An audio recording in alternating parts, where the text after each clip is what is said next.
I'm Brett Panter from the Personal Injury and Medical Malpractice Law firm of Panter and San Pedro. Today I want to talk to you about arbitration. I've spoken to you about this before, but recently come across our office what is probably the most heinous and overreaching arbitration agreement that a doctor asked one of our clients to actually sign. Now, arbitration can be enforceable if it's reasonable and under certain circumstances. There are other circumstances where it's not enforceable. And today I'd like to talk to you about something that we believe is an unenforceable, overreaching arbitration agreement. But the point here is you need to be looking out for this for your own protection, because once you sign it, then you've created a huge hurdle that your lawyer may have to overcome if you have a legitimate medical malpractice claim. Now, in this particular case, there was a particular doctor who asked their client to sign something, and I'm going to read some of what it said. It said, by signing this contract, this was in bold letters, you agree to have any issue of alleged medical negligence or breach of contract between you and your doctor decided by binding arbitration, with both parties give up their right to a trial by jury or a trial by judge. Now, why is this important? Because not only are you giving up that right, but you're moving yourself into a forum that is very unfriendly for the victim. In this same language, in the same document, it's a 4-page document, by the way, this arbitration agreement, it says both parties to this agreement are giving up their constitutional right to have any dispute decided in a court of law before a jury. Now, so far, it seems like it might be enforceable. Here's where you get to the points where it makes it unenforceable. When you violate the law, you can have an arbitration agreement, but you need to follow general state law. So what this agreement does is takes the victim, the patient, completely out of their rights in terms of state law. What I mean by that is this. The language further in the same document says, the signers agree that the maximum total amount of all non-economic and economic damages combined shall never exceed $250,000, applied on a per-case basis, regardless of the number of claimants seeking compensation. The parties agree to waive any and all rights to a higher award.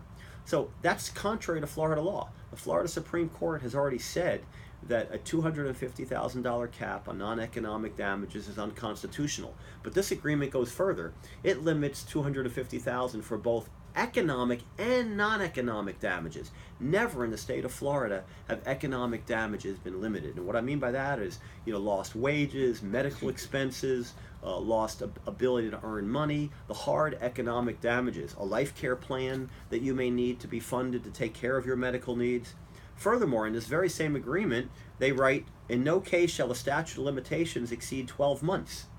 Now, our statute of limitations in medical negligence cases is generally 2 years, and it can go to 4 years from the date you knew or should have known. So that's taken away the very fundamental rights in trying to change the law.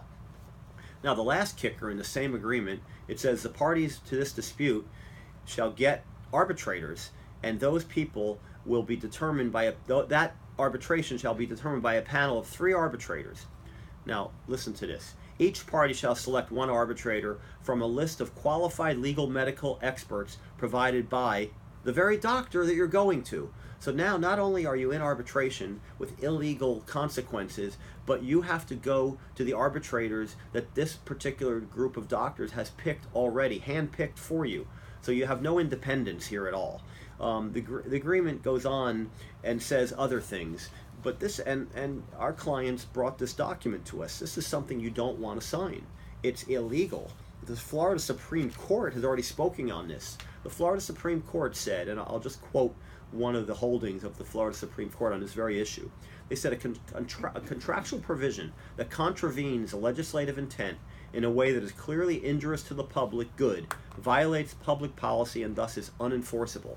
So what we're talking about here is the legislative intent of the Medical Malpractice Act, which is Florida Statute 766, which talks about the various rights and obligations and how you bring a medical malpractice case. This agreement that I read in very small part to you totally contravenes that, and in my legal opinion would be illegal.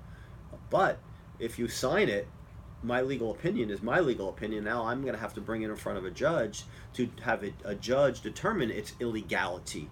So what I suggest to you is when you're handed these arbitration agreements at your doctors, at surgical centers, that you carefully read them.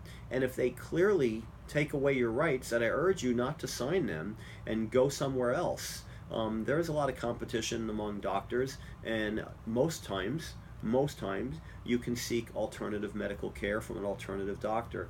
So it's our recommendation from the law firm of Panter and San Pedro that you read carefully what you sign at your doctor's office, and when in doubt, nowadays you can email and scan and send things to a lawyer quickly to ask advice as to whether or not you should sign such a document. But generally, I urge you not to sign these type of documents.